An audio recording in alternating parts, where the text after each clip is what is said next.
Ito yung mga kaganapan ng christening and first birthday ni Nia sa Pinas. Dito lang yan sa Life with Ma'am Shinobe in Japan. Good morning! 2 days before ng event ay nag-grocery kami ni Habi para sa gagamitin namin sa binyag ni Nia. At bumili na din kami dito ng soft drinks. Ito na nga lahat yung mga nabili namin na ilalagay namin sa loot bags ni Nia. Tinulungan na ako dito ni Sisi at ni Habi para madaling matapos dahil sobrang dami talaga neto.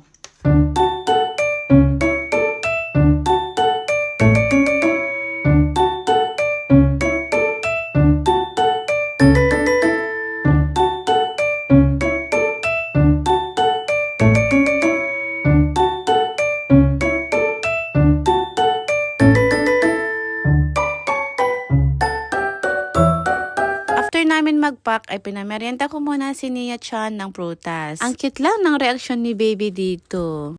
On the way kami papunta sa palengke. Mamimili kami ng mga iluluto namin for Nia's christening with Habi, Lolo, Lala, and Tinang. Of course, kasama ang baby.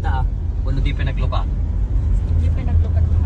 Naglagay din sila ng sapaw na just in case ay uulan dito. Kinaumagahan ay nagsimula na nga magluto. Super thankful ako dahil sa pagtulong lagi ng mga relatives namin tuwing may okasyon sa amin. Busy din ang aking kapatid sa pag-organize ng kanyang grazing table. Thank you for this wonderful gift kay Nia. Super blessed dahil sobrang mahal niyo ang mga anak namin.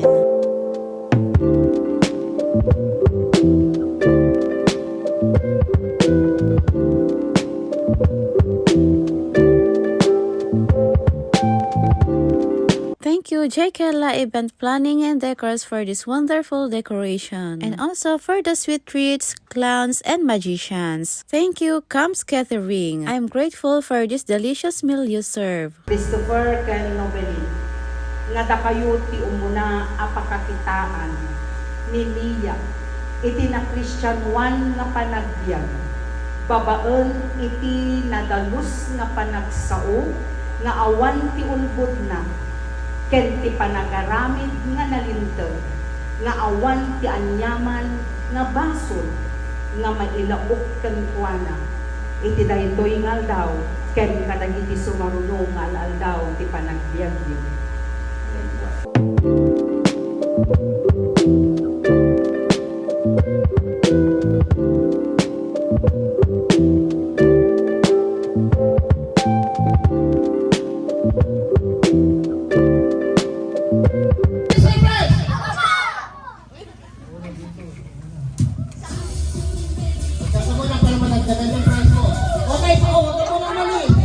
After nga ng mga pag-games ay kinantahan na nga si Nia ng happy birthday and then blino na niya yung cake. And nag-lead na din ng prayer si pastor para makakain na. Hindi na nga namin na-videohan yung mga iba pang kaganapan dahil sobrang busy na. At itong grazing table na nga lang ni Sisi ang nakuhanan ng video at sobrang nagustuhan ng mga bata dahil nagre-refill pa sila dito. Buong puso po kami nagpapasalamat una sa lahat sa Diyos dahil natapos na din ang dedication ni Nia. Sa pamilya namin, sa laging pagsuporta sa amin at sa mga mahal naming mga pastors, PPWC family, sa mga godparents, relatives at sa lahat ng mga bisita at sa lahat ng mga tumulong para mairaos ang okasyon na ito. Super thankful po ako sa inyong lahat. God bless us all. And that's all for today's video. Thank you for watching.